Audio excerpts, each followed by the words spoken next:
Kami bersyukur Tuhan untuk kebaikan Tuhan. Kami begitu rasakan betapa panjang, tinggi dan lebarnya kasih setia bahkan pengorbanan Tuhan dalam hidup kami.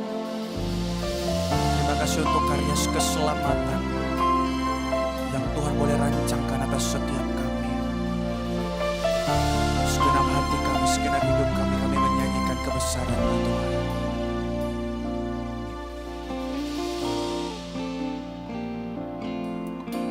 Dalam setiap langkah Kau ada, dalam kesesakan Kau hadir, lewati sukaku, lewati dukaku, ku serahkan semua. Tempatku berharap hanya Kau, tempatku bersandar bersama. Lewati sukaku, lewati dukaku, ku serahkan semua. Ku serahkan semua, biar jadi persembahan bagimu. Segenap hidup, segenap nafasku, jadi persembahan di bawah kakimu. Kebanggaanku, kejayaanku, tak ada artinya selain untuk-Mu. Segenap hidup, segenap nafasku, jadi persembahan di atas mesbah-Mu. Kekuatanku, pengharapanku, ku serahkan semua hanya bagi-Mu. Hanya bagi-Mu Tuhan.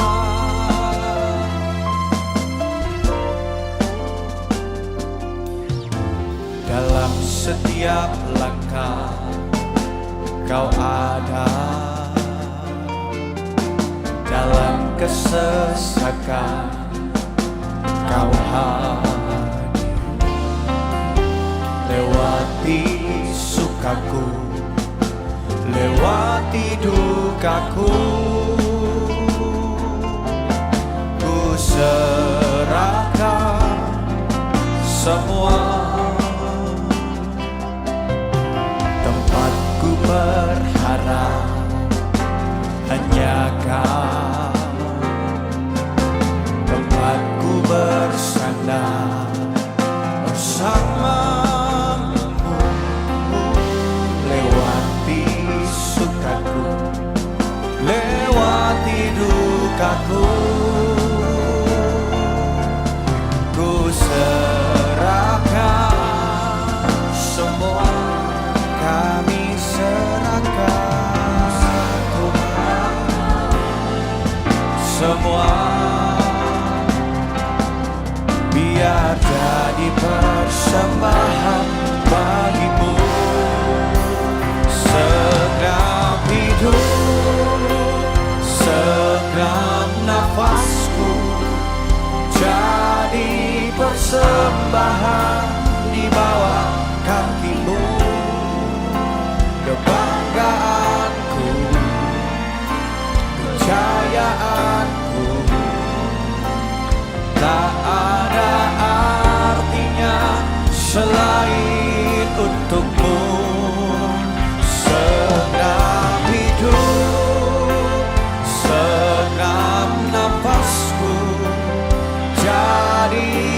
persembahan di atas mezbahmu, kekuatanku, pengharapanku.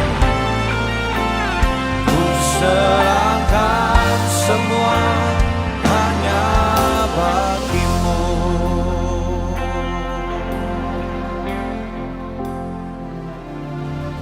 Ku sembah Kau Tuhan, ku sembah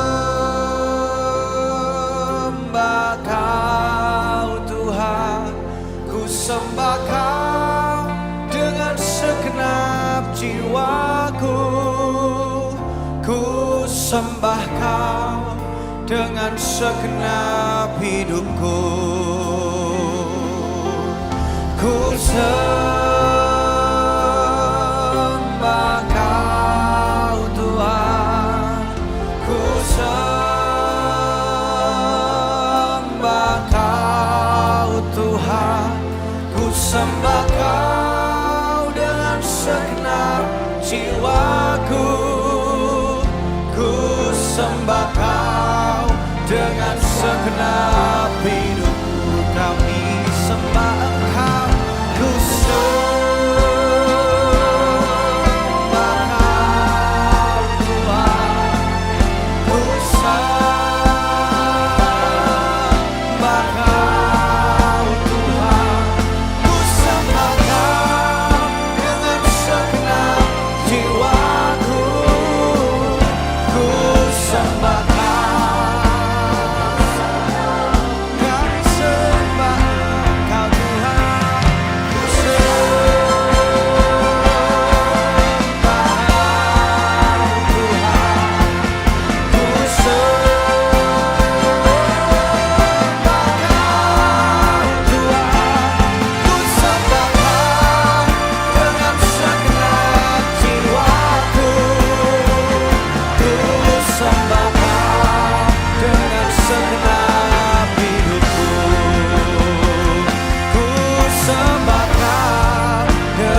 segenap hidupku.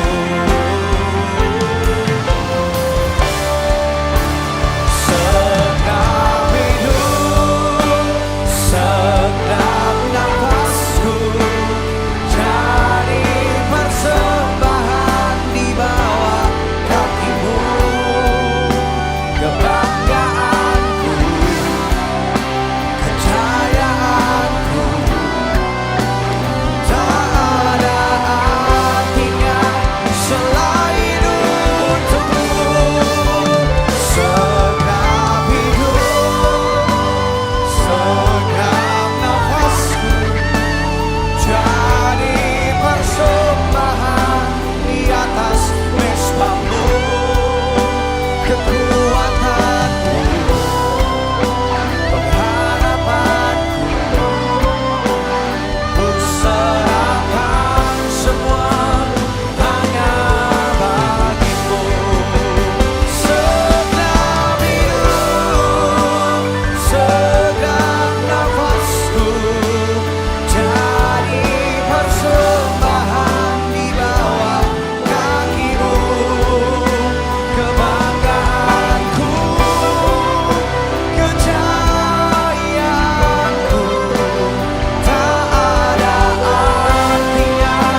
salibmu membuktikan Engkau hebat.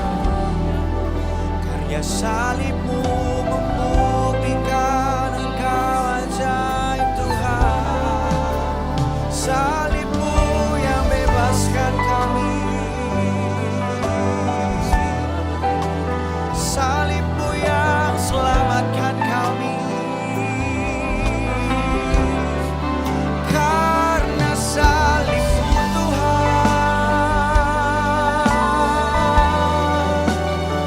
kami diselamatkan, kami dibebaskan oleh darah anak domba, oleh darah Yesus. Oh, kasih-Mu Tuhan,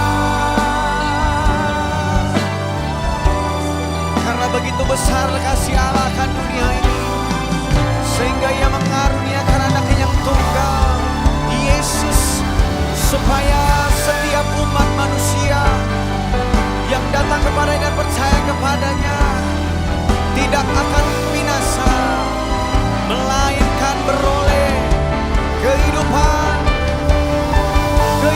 yang kekal. Oh, ralaya syandaya ralabanaya ralabaya syandaya. Dan saat ini kami naikkan syukur kami atas pengorbanan Tuhan.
Selanjutnya kita akan mendengarkan pesan singkat dari Bapak Pendeta Dr. Insinyur Niko Notoharjo selaku Gembala Jemaat Induk GBI Gatot Subroto, Jakarta.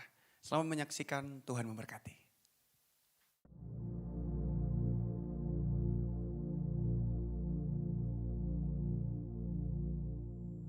Shalom semuanya. Hari ini adalah Jumat Agung, di mana kita memperingati kematian Tuhan Yesus. Kita akan merenungkan kembali kasih Tuhan Yesus yang luar biasa bagi kita semua. Yohanes 3 ayat 16 berkata, karena begitu besar kasih Allah akan dunia ini, sehingga ia telah mengaruniakan anak yang tunggal, supaya setiap orang yang percaya kepadanya tidak binasa, melainkan beroleh hidup yang kekal. Ada apa dengan manusia sehingga Tuhan Yesus harus datang ke dalam dunia ini? Alkitab berkata, semua orang telah berbuat dosa dan telah kehilangan kemuliaan Allah. Upah dosa adalah maut, mati, tempatnya di neraka. Neraka adalah tempat yang sangat mengerikan. Jangan sampai masuk neraka. Karena itu Tuhan Yesus datang ke dalam dunia ini untuk menyelamatkan kita semua. Bagaimana cara Tuhan Yesus menyelamatkan kita? Alkitab berkata, Tuhan Yesus yang tidak mengenal dosa, dijadikan dosa oleh karena kita semua. Supaya di dalam Dia, yaitu mereka yang percaya kepada Tuhan Yesus, dibenarkan oleh Allah. Apa arti dari ayat ini?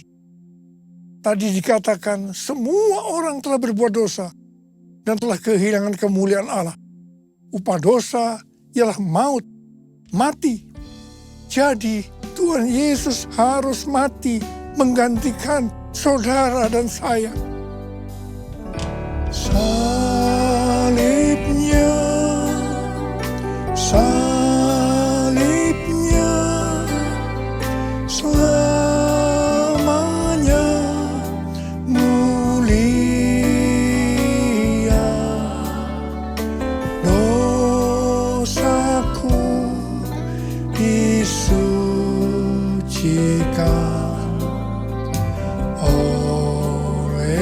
darah Yesus.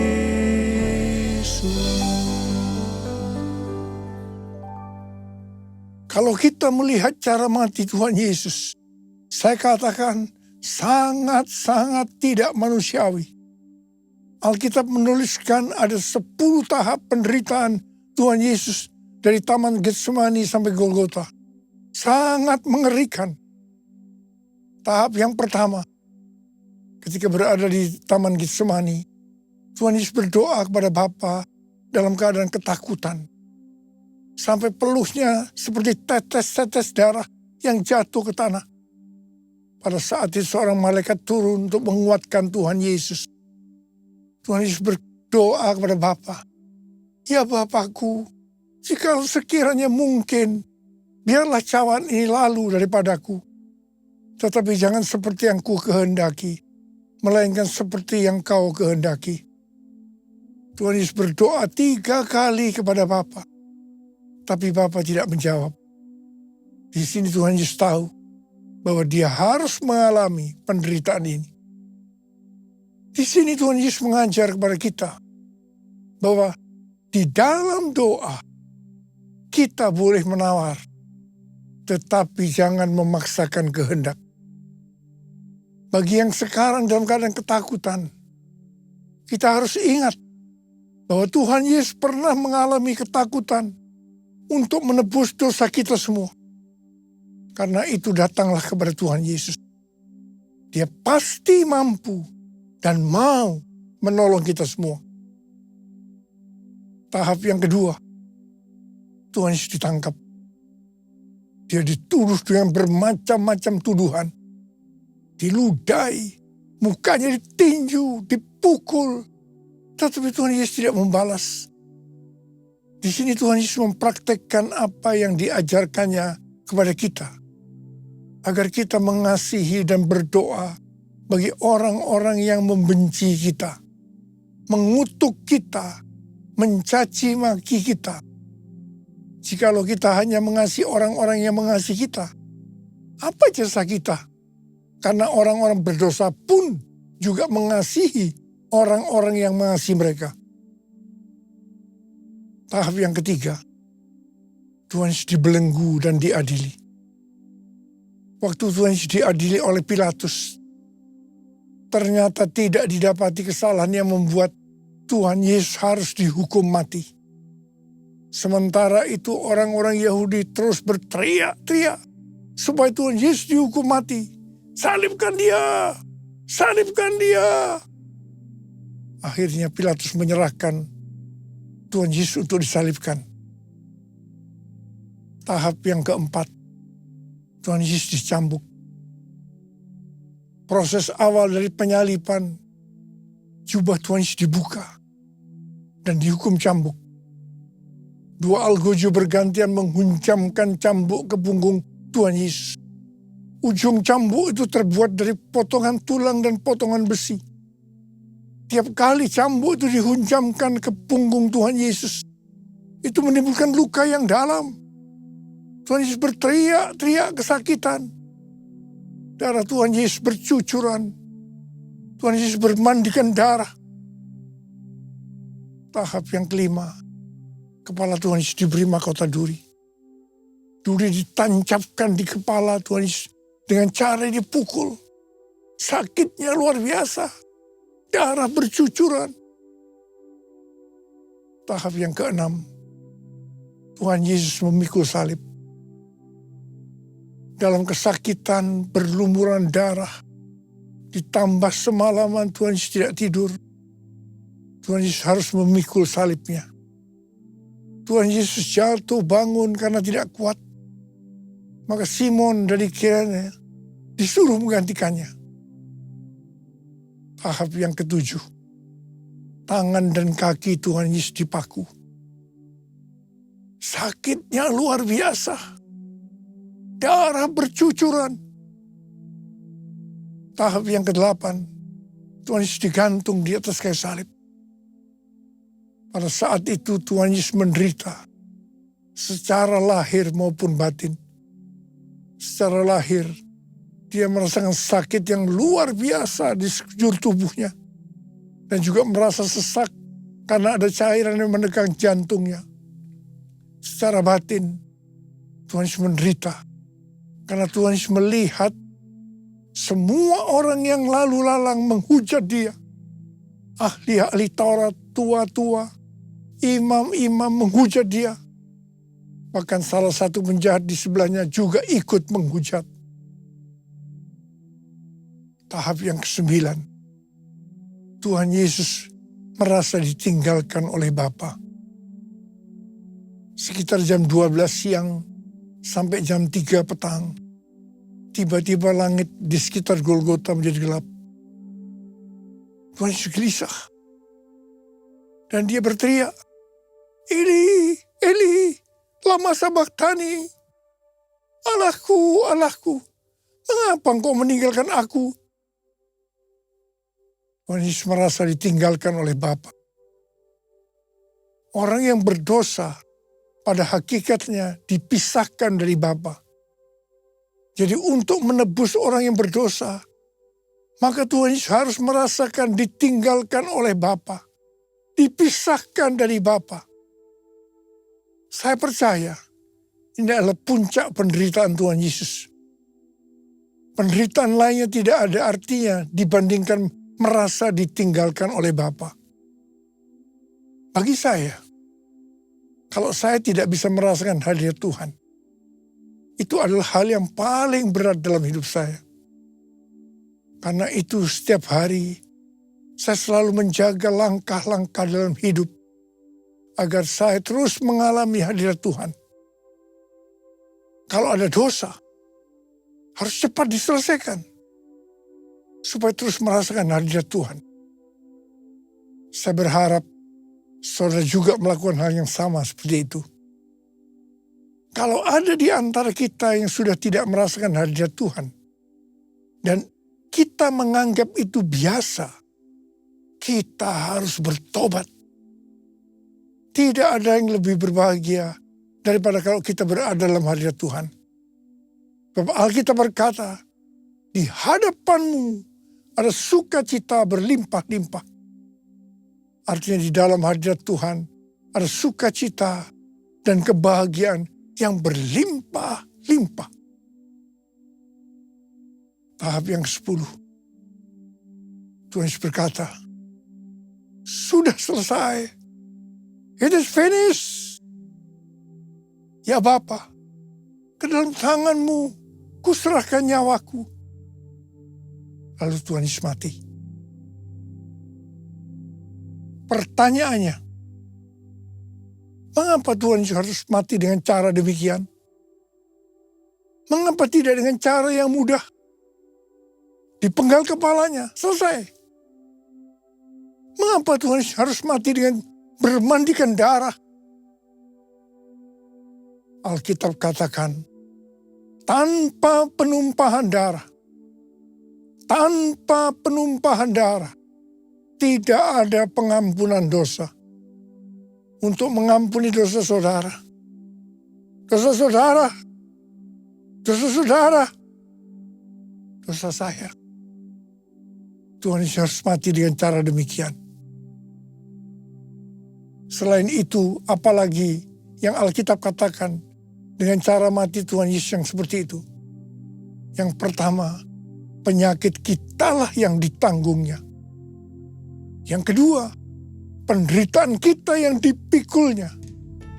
Dan oleh bilur-bilurnya kita disembuhkan. Aturku kasih-Mu Yesus, Kau telah mati gantikan diriku. Kau curahkan darah-Mu untuk tebus dosaku. Layaklah Kau Tuhan dipuji dan disembah dengan segenap hatiku.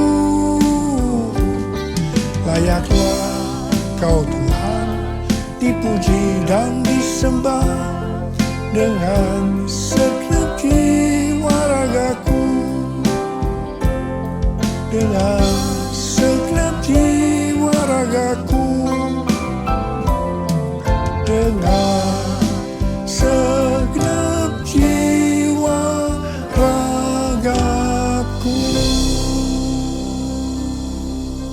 Alkitab katakan, Tuhan Yesus mati karena dosa-dosa kita.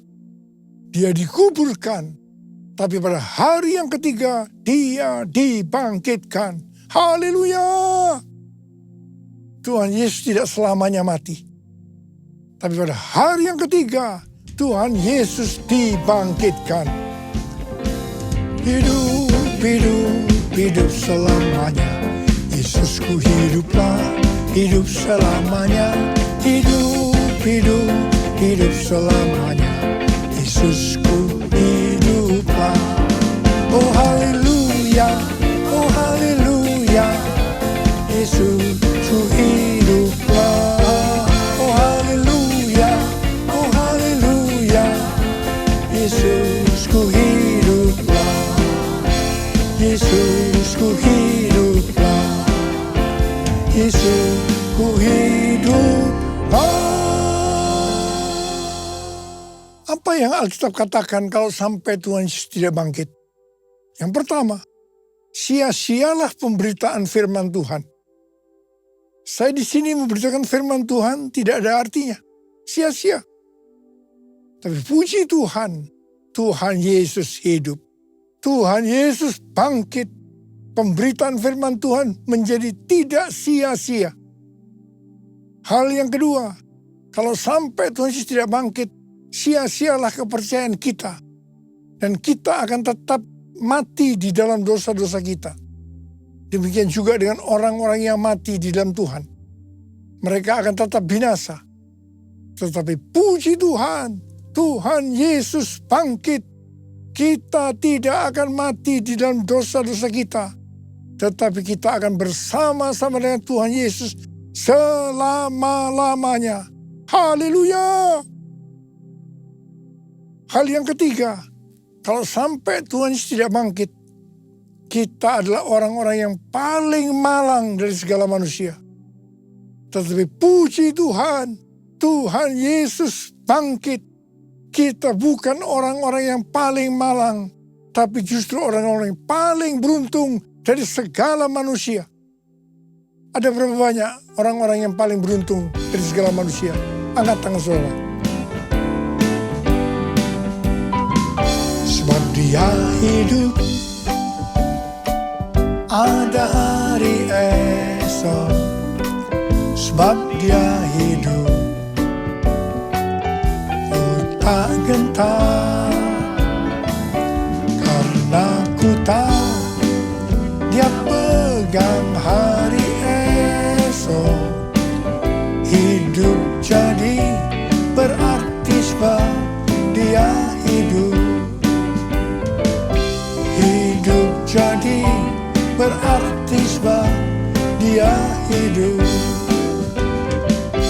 Hidup jadi berarti sebab Yesus hidup. Karena Tuhan Yesus hidup, maka ada hari esok. Karena Tuhan Yesus yang pegang hari esok saudara dan saya, Dia hidup. Dia berkata kepada kita semua, jangan kamu khawatir. Jangan kamu khawatir. Apa yang akan kamu makan? Apa yang akan kamu minum? Apa yang akan kamu pakai?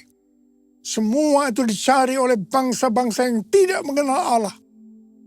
Tapi Bapamu di surga tahu, kamu memerlukan semuanya itu.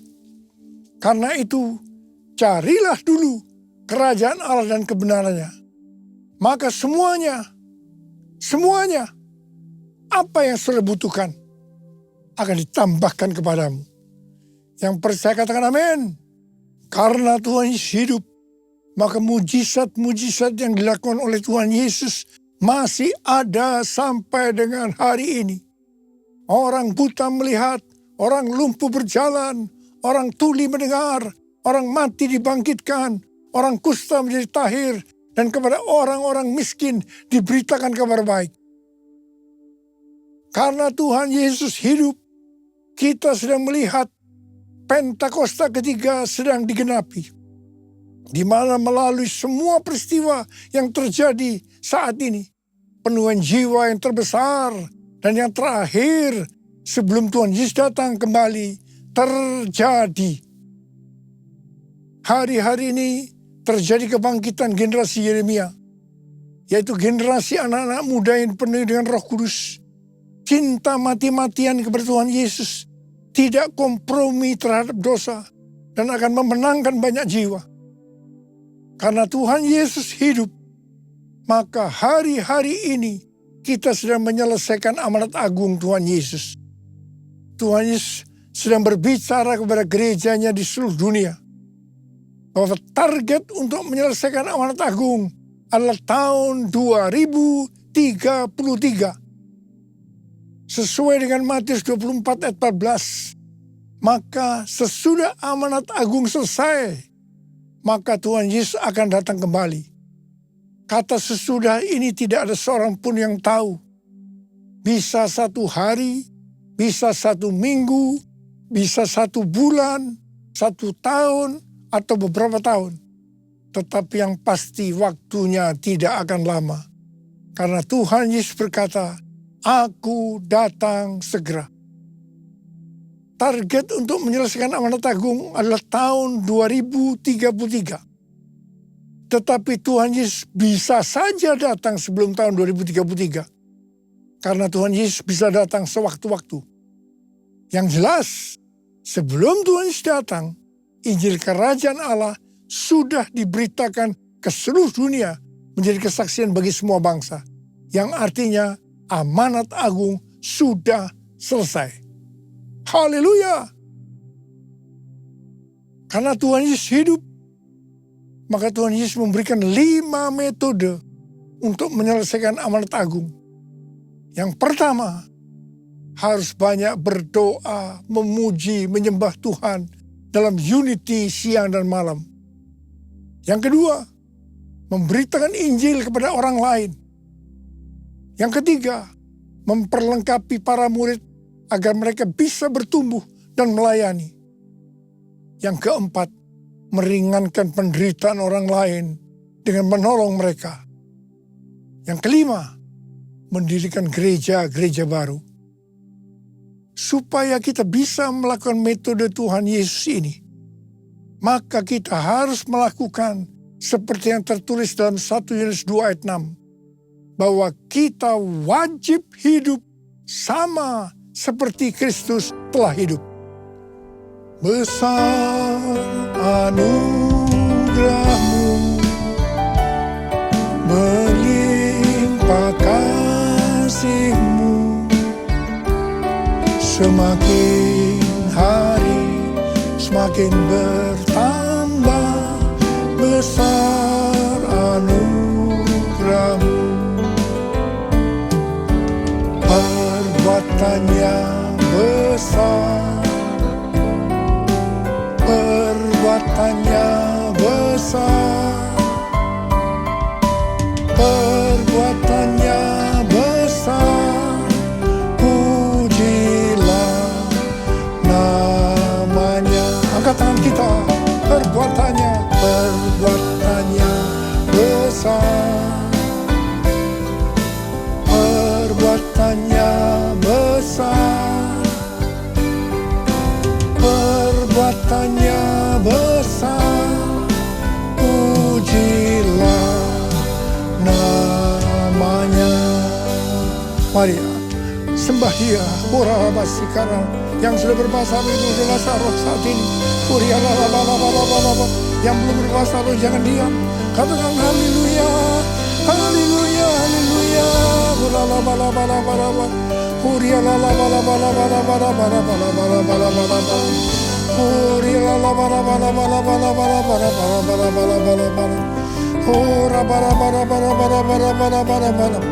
Bapa, curahkan pengurapan-Mu buat kami semua. Pakai kami menjadi alat-Mu untuk menyelesaikan amanat agung ya Tuhan. Terima pengurapan Tuhan, terima. Perbuatannya besar, perbuatannya besar, perbuatannya besar, pujilah namanya.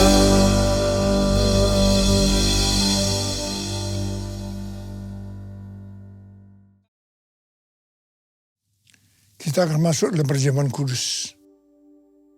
Kita akan mengingat ayat ini.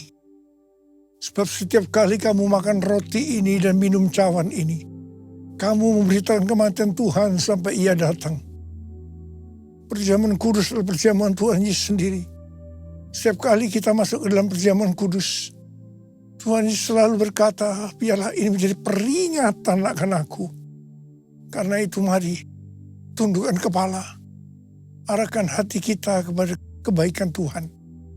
Supaya kita lebih mengasihi Tuhan Yesus. Kita lebih mengasihi satu dengan lain. Bapa, siapakah kami sebelum kami mengenal Engkau? Kami semua orang berdosa. Upah dosa adalah maut, mati. Tapi Engkau yang tidak berdosa telah dijadikan dosa oleh karena kami ya Tuhan. Engkau harus turun dari sorga mulia, mati ganti kami dengan penderitaan yang luar biasa. Sungguh kalau kami pikirkan betapa baiknya Engkau itu. Engkau jadikan kami sebagai anak-anak-Mu. Engkau berkati, Engkau tuntun, Engkau bela. Engkau hajar juga kalau kami salah. Itu Engkau ya Abah. Itu Engkau. Tuhan akan memberkati kita melalui perjamuan kudus. Tapi Tuhan mau kita makan dan minum dengan cara yang benar. Karena itu masing-masing berdoa. Lihat keadaan dirimu. Introspeksi. Kalau ada dosa yang Tuhan ingatkan saat ini, langsung minta ampun. Minta ampun. Supaya diberkati. Ampuni kami Tuhan. Ampuni. Ampuni. Ampuni. Bapa, Engkau melihat anak-anak-Mu sedang menyelesaikan segala sesuatu yang dengan Tuhan. layakkan kami untuk masuk dalam perjamuan kudus ya Aba. Kami akan masuk dalam perjamuan kudus dengan hati yang penuh ucapan syukur. Dalam nama Yesus kami berdoa. Amin. Mari, angkat roti di tangan kanan kita tinggi-tinggi. Sebab apa yang telah kuteruskan kepadamu telah aku terima dari Tuhan. Yaitu bahwa Tuhan Yesus pada malam waktu ia diserahkan mengambil roti. Dan sesudah itu ia mengucap syukur atasnya. Ia memecah-mecahkannya dan berkata, inilah tubuhku yang diserahkan bagi kamu. Perbuatlah ini menjadi peringatan akan aku. Saudara kasih Tuhan, bukankah roti yang kita pecah-pecahkan ini adalah persekutuan kita dengan tubuh Kristus. Mari kita makan dalam nama Yesus.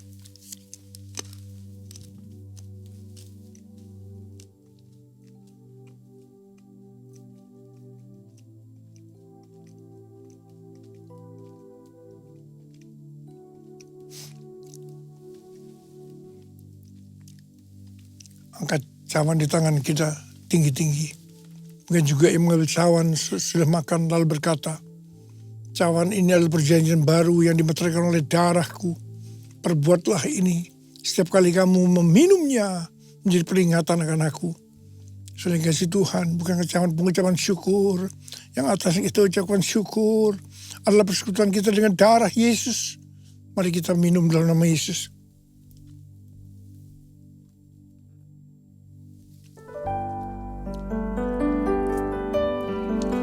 Ucapkan syukur dan terima kasih dengan suara.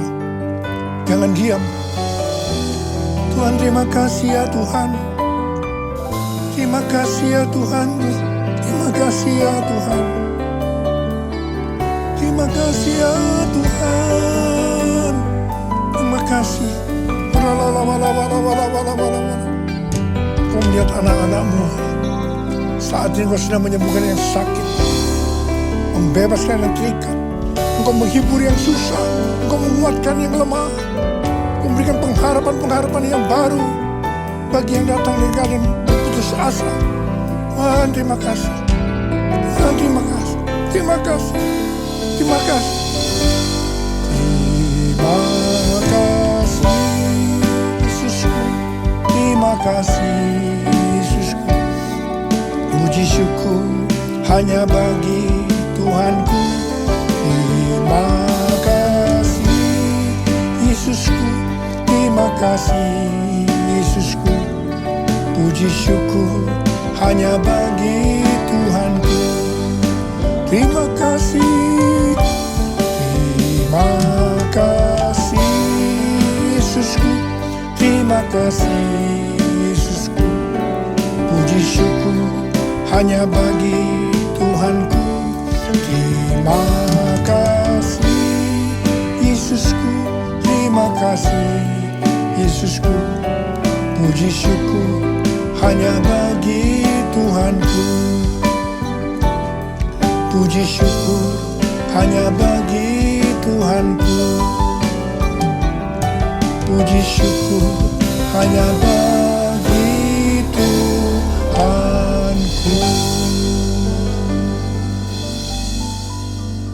Sekarang terimalah berkat Tuhan. Kasih karunia yang berlimpah-limpah daripada Allah Bapa dalam anak yang tunggal Yesus Kristus. Persekutuan yang manis dengan Roh Kudus menyertai kita semua mulai hari ini. Sampai Tuhan Yesus datang menjemput kita di awan-awan dan bahkan sampai selama-lamanya. Yang percaya bersama-sama katakan, amin.